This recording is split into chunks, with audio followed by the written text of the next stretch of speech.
एक 12 साल का बालक जिसका शरीर 8 जगहों से टेढ़ा था, जिसे दुनिया टेढ़ी लकड़ी कहकर चिढ़ाती थी। वही बालक उस समय के सबसे अजय और अहंकारी विद्वान को चुनौती देने निकल पड़ा। आइए जानते हैं असुर फाइल्स के साथ। यह कहानी है महर्षि कहोड़ और उनकी पत्नी सुजाता की। जब सुजाता गर्भवती थी, तब गर्भ में पल रहे बालक ने पिता के वेद पाठ में 8 बार त्रुटियां बताईं। एक अजन्मे बच्चे से टोके जाने पर पिता का अहंकार जाग उठा और उन्होंने क्रोधित होकर श्राप दिया, तूने मेरे ज्ञान में 8 दोष निकाले हैं, तेरा जन्म भी 8 जगहों से वक्र होगा। इसी श्राप के कारण वह बालक जन्म से ही टेढ़े शरीर के साथ पैदा हुआ और दुनिया में अष्टावक्र कहलाया।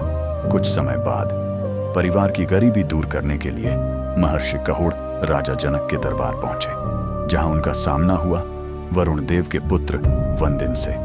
वंदिन की क्रूर शर्त थी, जो शास्त्रार्थ हारेगा उसे जल समाधि लेनी होगी।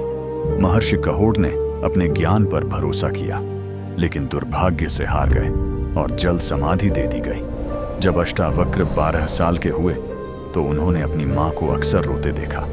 एक दिन उन्होंने सच्चाई जानी और अपने पिता का सम्मान वापस लाने का संकल्प लिया। वह अकेले ही निकल पड़े राजा जनक के दरबार की ओर। लेकिन जैसे ही वह दरबार में पहुंचे, उनके टेढ़े शरीर को देखकर सभी विद्वान ठहाके मारकर हंसने लगे। तभी अष्टावक्र भी हंस पड़े। राजा जनक ने पूछा, तुम क्यों हंस रहे हो? अष्टावक्र बोले, राजन, मैं इसे ज्ञानियों की सभा समझकर आया था, लेकिन यहां तो चर्मकार बैठे हैं जो आत्मा नहीं सिर्फ शरीर देखते हैं। यह सुनकर पूरा दरबार सन्न रह गया।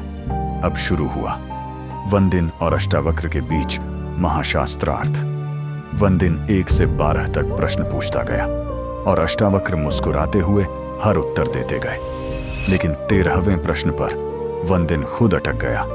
तभी अष्टावक्र ने श्लोक पूरा किया और पूरे दरबार के सामने उसका अहंकार चूर कर दिया। हार मानकर वंदिन ने बताया कि जिन विद्वानों को मरा समझा गया, वो वास्तव में वरुण देव के यज्ञ में बंधक हैं। अष्टावक्र ने अपने पिता सहित सभी को मुक्त करा लिया।